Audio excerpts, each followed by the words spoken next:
요즘 여러분 사람들이 얼마나 산에 많이 올라갑니까? 해마다 등산 인구가 증가합니다. 1000만이 넘습니다. 우리 한국 사람 중에 최고의 취미가 등산이라고 저는 봅니다. 예, 별로 돈 들지도 않지요. 정심도시락 간단하게 고구마 몇 개 삶아 물 한 번 들고 가면 하루 종일 갔다 올 수 있습니다. 몸에도 좋고. 사람들이 어울려가지고 산에 가면은. 예. 더구나 지금 자연인이라고 하는 TV 프로그램이 인기리에 방영이 되면서 아, 산에 가서 건강을 회복했다더라. 산에 가서도 혼자 저렇게 외롭지 않고 저렇게 행복하게 사는구나. 사람들이 그걸 보면서 산에 대한 동경을 갖게 된 겁니다. 답답한 도시생활, 답답한 아파트의 숲에서 주말이 되고 또 공휴일이 맞이하면은 한국의 명산뿐 아니라 이제는 눈을 돌려 해외로 등산을 나가는 사람이 꽤나 많습니다. 여러분 공항에 가면은 아예 등산복을 입고 그렇게 해외 명산을 찾아 나가는 사람들을 얼마든지 볼 수 있습니다. 우리 다 옛날에 시골에 자랄 때 다 산 밑에 자랐습니다. 저도 산 밑에서 자랐고 그래서 늘 날마다 산을 앞산 뒤산을 늘 올라갔다 내려갔다 했습니다. 저도 등산을 좋아하지만은 관절에 문제가 있고 난 이후에는 그림에 떡이 됐습니다. 그런데 참 사람에게는 잠재한 능력이 있어요. 독한 기질이 있어요. 어떤 계기가 주어지면 다리를 절고 아프면서도 산에 올라가려고 하는 것이 또 사람의 본능입니다. 여러분 제가 이래봐도 우리나라에서 제일 높은 산은 다 가봤습니다. 참 못 믿는 눈으로 그걸 알아가지고 제가 어제 찾고 찾으니까 증명사진이 나왔습니다. 나중에 이제 보여주겠습니다. 제가 있었던 진주는 너무나 환경적으로 좋은 곳이에요. 그런 도시가 많지 않을 거예요. 진주 한복판에 남강이라는 강이 흐르고 있습니다. 남강이 흐르고 있고 30분만 차를 타고 가면은 삼천포 바다가 있습니다. 30분만 차를 타고 가면 지리산이라는 높은 산이 있습니다. 그런 환경적인 조건이 그렇게 많지 않습니다. 그래서 우리 교회 안에서도 자연스럽게 산악 동호회가 생겨가지고 뭐 주말이 되든지 공휴일이 되면 남자 여자 해서 집사님들이 다 산에 가고 있는데 내보고 가자 그래도 제가 그림이 떡이니까 갈 수가 없죠. 다리가 안 좋으니까. 근데 어느 날 내가 그 장로님 댁에 부모님들도 너무너무 잘 아는 분인데 그 장로님이 차를 마시면서 저에게 한 얘기입니다. 목사님, 지난주에 우리 아버지가 동생들하고 지리산 천왕봉을 갔다 왔답니다. 제가 엄청나게 충격을 받았습니다. 그날 돌아왔어. 아니, 그분 연세가 80인데 80 나는 노인이 1900m가 넘는 지리산 천왕봉을 갔다 왔다는데 내 그때 40 중반밖에 안 됐는데 내가 못 가겠냐? 내가 몇 번 가도 가야지 내가 못 가서 되겠느냐? 이렇게 해서 그 다음 날부터 새벽기도 하고 결심했습니다. 주님, 제가 천왕봉을 꼭 가야 되겠습니다.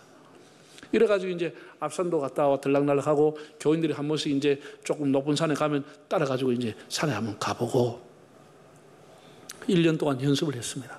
그리고 날을 받아가지고 공휴일 날 제가 지리산 간다고 하니까 의심 반 그런 사람들이 한 21명이 모여가지고 도시락을 싸가지고 새벽같이 지리산 올라갔습니다.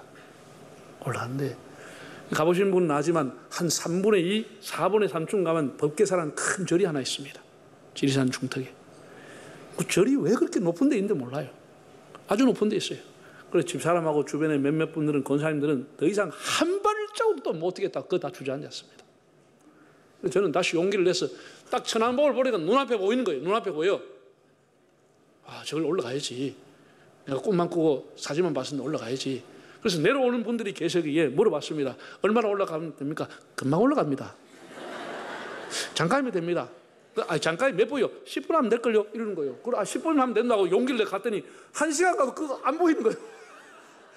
야, 그 사람들은 물어오는 사람마다 조금만 가면 된다. 조금만 가면 됩니다. 조금이 1시간 넘고 거의 2시간 가까이 가서 정상에 올라갔습니다. 사진을 보겠습니다. 이래서 제가 이제 천왕봉에 올라갔다고 하는 한국인의 기상, 여기서 발언되다. 만주고 안고 제가 뽀뽀하고 이 돌덩이에다가 너무나 감격을 했습니다. 그래서 이 사진이 여러 해 그 교회에 달력으로 나왔습니다. 자, 그럼 여러분 우리나라에서 남한에서 제일 높은 것은 저는 천왕봉인 줄 알았습니다. 1915입니다. 그런데 알고 보니까 한라산이 더 높아요. 제주도의 한라산이 1950m입니다. 한 40m 더 높아요. 근데 그거는 제가 신학교 졸업할 때, 이미 신학교 졸업할 때 졸업 여행을 한라산으로 갔습니다. 교수님들 모시고 선교사님들 모시고 올라가서, 그에 올라가는데 마침 백록담이 바짝 말라 있어서 백록담 속에 들어가서 성찬 예식까지 하고 우리가 내려왔던 기억을 갖고 있습니다. 그래서 저는 남한에 있는 제일 높은 산 1945m 한라산 정복, 1915m 지리산 천왕봉 정복 다 했습니다. 그리고 보니까 북한에 있지만 백두산도 결국은 우리나라 땅인 거예요. 그래서 백두산을 내가 가야 되겠다. 그 2744m입니다. 그건 1000m 가까이 높습니다. 이 지리산보다 800m 높아요. 이북으로 갈 수 있는 길은 없고 중국으로 가는 거예요. 그거는 중국하고 국경선이 맞닿아 있습니다. 그래서 어떻게 하면 백두산을 한번 내가 갔다 와야 되겠는데 어떻게 할까 하던 중에, 그때 그 교회가 어떤 한 지역에 중국 공산당 당사를 매입해가지고 우리 교회가 그 당사를 매입해서 리모델링해서 교회당으로 개조하고 헌당식을 하러 그 교회에 갔습니다. 교인들 21명이 갔습니다. 가서 헌당식을 잘하고, 우리 여기까지 왔으니까 백두산을 가자 이렇게 해서 이제 백두산에 10번 가면 3번 정도만 맑은 날이 있고 나머지는 거의 구경을 못 합니다. 안개가 자욱하고 바람이 세가지고. 그래서 이제 그때만 해도 교통이 안 좋아가지고 버스를 몇 번 갈아타고 막 낭떠러지 막 그 다 뗀 그 트럭 같은 걸 타고 막 꾸미고, 그래서 억지로 이제 올라갔어. 백두산에 올라갔습니다. 중국으로 말하면 장백산입니다. 올라갔어. 백두산 그 못이 무슨 못이죠? 예? 천지입니다. 하면을 보시겠습니다. 이 중국에서 올라간 길입니다. 천지라고 적혀져 있는 여기에 올라갔습니다. 올라가서 제가 이제 가방 이 배낭 속에 가만히 한국 지도를 내가 가갔습니다. 내가 가서 한국 지도를 펼치고 사진 한번 찍어야 되겠다. 이 사람들 중국 자기들 땅이라 그러니까 사실은 우리 땅인데, 그래가지고 그 다음 사진을 보겠습니다. 버떡 꺼내가지고 지폐에다가 한국 태극기를 가지고 사진을 찍었습니다. 이 중국 천지 옆에서 이 한국 지도가 찍는 사람 별로 없을 겁니다. 찍어가지고 바람만 제대로 안 불었으면 한국 태극기 제대로 나오겠는데, 찍어가지고 찍은 순간에 막 중국 공안들 총을 메고 4명 5명이 달려와서 호루라기 불고 말이야. 어디서 사진 찍냐고 막 감을 지는 거예요. 그래가지고 내가 중국말은 모르고 막 카메라 뺏어가려고 하고 막 날린 거예요. 내 사람이 와서. 그래서 제가 그래가지고 기념 촬영하고 사진 찍고 왔습니다. 그래가 제가 여러분 이래 봐도 우리나라의 제일 높은 산은 다 정복한 사람입니다. 별로 이해를 못 하시는 것 같은데, 여러분 산이 주는 선물은 너무 많습니다. 물론 먹거리, 봄 되면 고사리부터 봄나물부터 시작해서 산삼까지 사람이 먹을 수 있는 모든 명약, 양약, 보약 전부가 산에 숨겨져 있습니다. 온갖 좋은 열매, 효험 있는 열매 다 산 속에 있습니다. 산이 주는 선물입니다. 산이 주는 매력도 큽니다. 봄 산행은 봄 산행대로, 가을 산행은 가을 산행대로, 눈이 오는 겨울 산행은 겨울 산행대로 그대로 매력이 있고 맛이 있어서 사람들은 초대하고 있습니다. 상쾌한 공기, 깎아지는 낭떠러지, 우뚝 솟은 봉우리 하나하나가 다 예술품이고 조각품입니다. 그 웅장함에 사람들은 매료가 되는 겁니다. 또 산이 주는 교훈이 있습니다. 사계절이 주는 의미, 청산이 주는 의미, 수백 년 동안 그 자리에서 버티고 그 자태에 변함이 없는 그 산, 사람이 생존할 수 있도록 산소를 공급하고 피톤치톤을 주고 산림욕을 하게 하고 그 수많은 동물들이 산에서 다 살아가는 겁니다. 다 그들에게 먹이를 제공하는 것이 산입니다.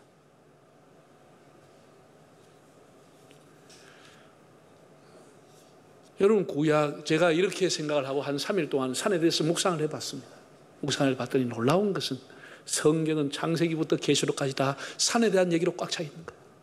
제가 그전까지는 몰랐습니다. 산에 대한 얘기만 꽉 차 있습니다.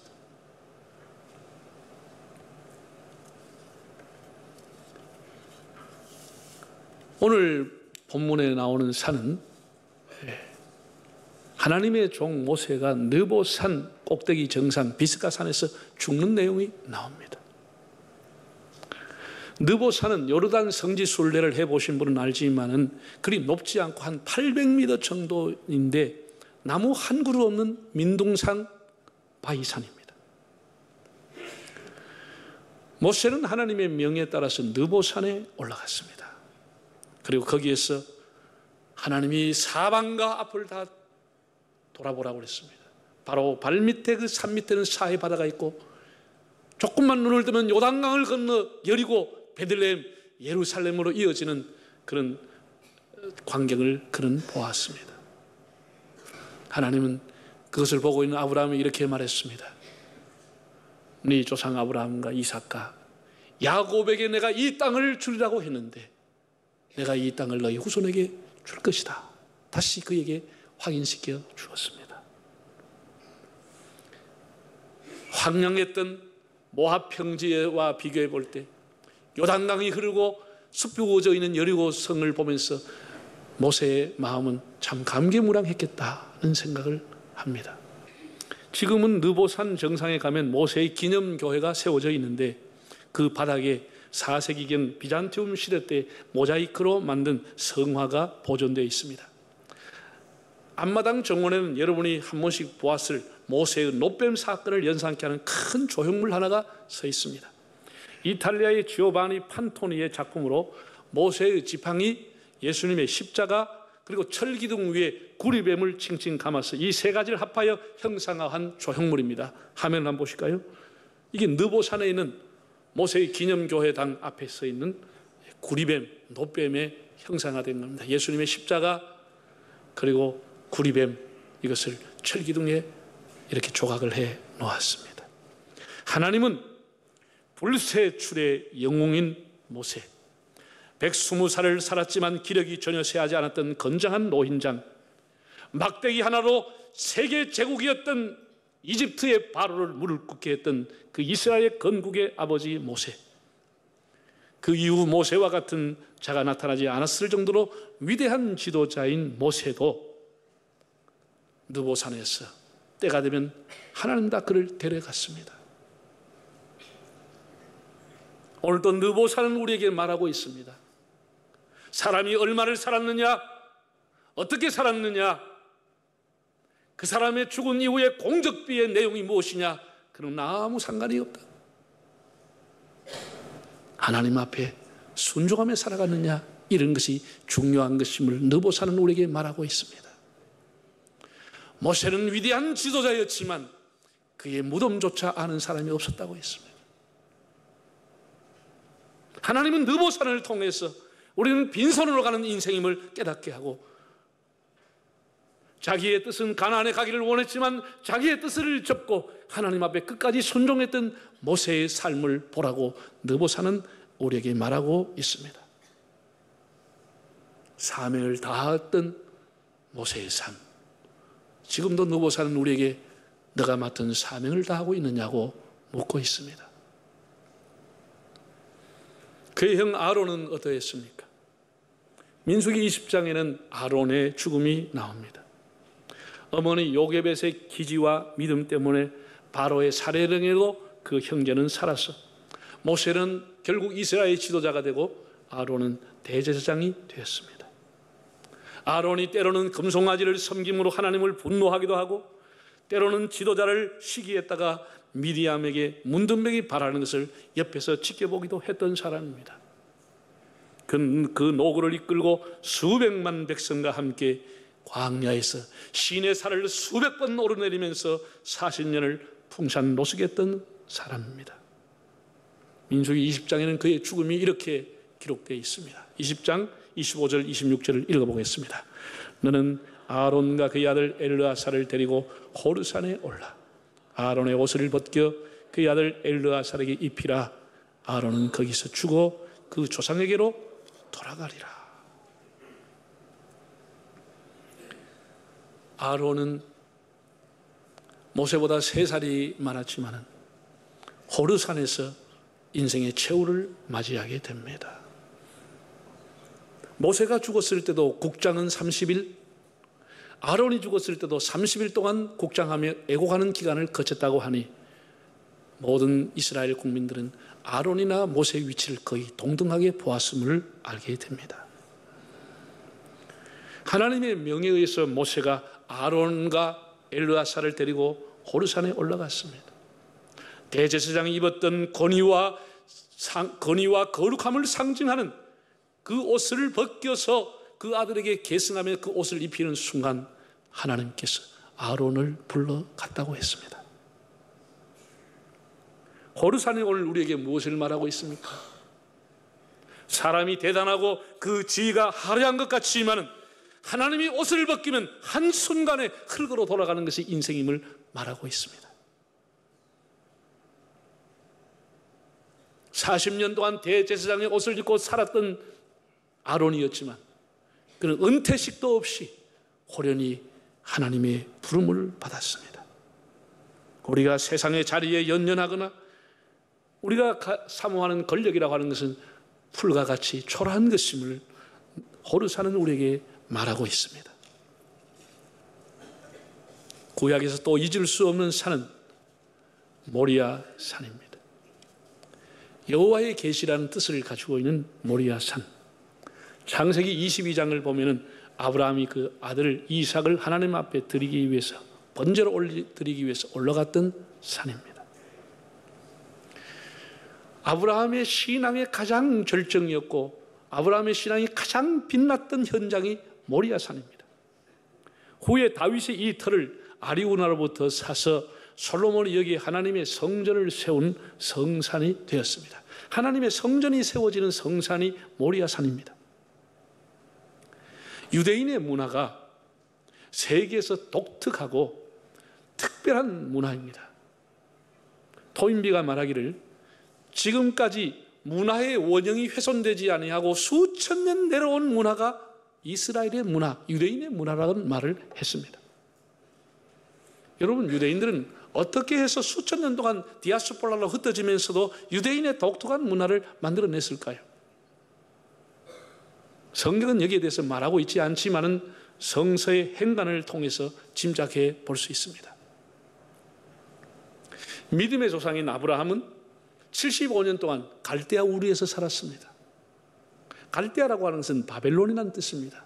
다시 말해서 아브라함이 자랐던 곳 그리고 살았던 75년까지 살았던 장소 배경은 그 당시에 세계 최고의 문화를 자랑하던 바벨로니아 문명 속에서 자란 것입니다. 우리가 모세를 이스라엘의 건국의 아버지라고 하는데 모세가 자랐던 곳 40년은 당대 최고의 세계 제국을 이뤘던 이집트 문화 속에서 자랐던 사람입니다.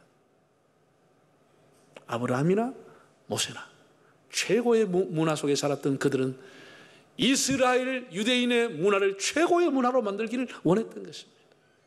문화의 소중함, 문화가 역사에 얼마나 중요한 것인가를 그들은 깨달았을 겁니다.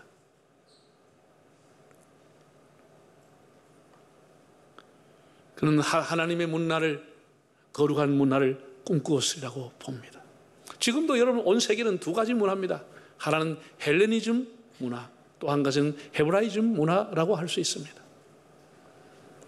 세계에서 아직까지 하나님의 문화 하면은 유대인의 문화를 사람들은 생각하게 되는 겁니다. 아브라함이 만들었던 절대 신앙, 모리아에서 만들었던 절대 신앙의 문화, 모세가 만들었던 시내 산에서 십계명의 문화, 그것은 지금도 유대인에게 수천 년 내려오고 있습니다. 아브라함이 아들을 바친 모리아 산은 지금도 우리에게 말하고 있습니다. 이것저것 생각하고 따지고 주판을 튕기는 오늘 이 세대에게 모리아 산은 아브라함의 절대 신앙, 절대 순종을 너희가 알고 있느냐라고 묻고 있습니다. 우리는 또한 엘리야의 철저한 신앙을 볼 수 있는 갈멜산을 기억하고 있습니다. 갈멜산도 우리에게 말하고 있습니다. 엘리야가 여러분과 똑같은 성경을 가진 사람이지만 그는 기도의 능력을 믿었던 사람이다. 기도로서 하늘의 불을 끌어냈던 사람. 갈멜산은 우리에게 기도의 능력을 믿느냐고 말하고 있습니다. 안타깝지만 길보아 산도 구약에는 나옵니다. 순종으로 시작했다가 불순종으로 생을 마쳤던 사울왕, 겸손함으로 출발했다가 교만함으로 자기 칼 위에 엎드려졌던 사울왕, 그 길보아 산은 오늘 우리에게 말하고 있습니다. 하나님의 손 아래에서 겸손하라고 말하고 있습니다. 신약에 보면은 예수님께서 팔복을 선포한 팔복산이 있고 예수님이 변화하신 변화산도 있습니다. 예수님이 밤새 눈물로 엎드려 기도하시던 겟세마네 동산도 있고 십자가에서 피 흘리신 갈보리산도 있습니다. 그리고 예수님께서 부활 승천하시기 전에 땅끝까지 복음의 증인이 되리라고 말씀하셨던 감난산도 있습니다. 지금도 그 많은 산은 우리에게 말하고 있습니다. 예수님의 말씀, 예수님의 기도, 예수님의 십자가의 정신, 예수님이 온 세상에 복음을 전하는 그 말씀을 들으라고 말씀하고 있습니다. 사랑하는 성도 여러분, 우리 인생은 크고 높은 산, 험산 줄령과 태산을 넘어서 하나님 앞으로 가는 등산객입니다. 등산이라고 하는 것은 혼자 가면 힘들어서 완주하기 어려워서 여러 사람이 함께 손을 잡고 함께 챙겨주면서 가는 길입니다. 우리가 가는 등산 코스는 정해져 있습니다. 예수님이 우리에게 제시하신 험하지만 좁은 길이지만 그 길이 구원의 길이라고 하는 그 길로 우리가 하나님 앞에 가는 겁니다. 등산하는 사람은 가급적으로 짐을 가볍게 하는 것이 좋습니다. 우리가 지나친 욕심을 버려야 합니다. 앞뒤 옆 좌우를 보면서 사방을 보면서 동료들과 함께 가고 제한된 것이지만 배낭 안에 있는 것을 꺼내서 함께 나누어 먹으며 가는 것이 등산길입니다. 인생의 가장 큰 축복은 회복된 새 에덴 동산으로 들어가는 것입니다. 저는 기회가 되면은 한 1박 2일 정도로 산바람을 맞으면서 산에서 텐트를 치고 교인들과 함께 하루를 보내고 싶습니다. 그런 날이 올지는 모르겠지만 땅에서 우리가 교제하는 것과 높은 산에 가서 서로 대화하는 것은 또 다른 정이 있고 또 다른 의미가 있다고 봅니다.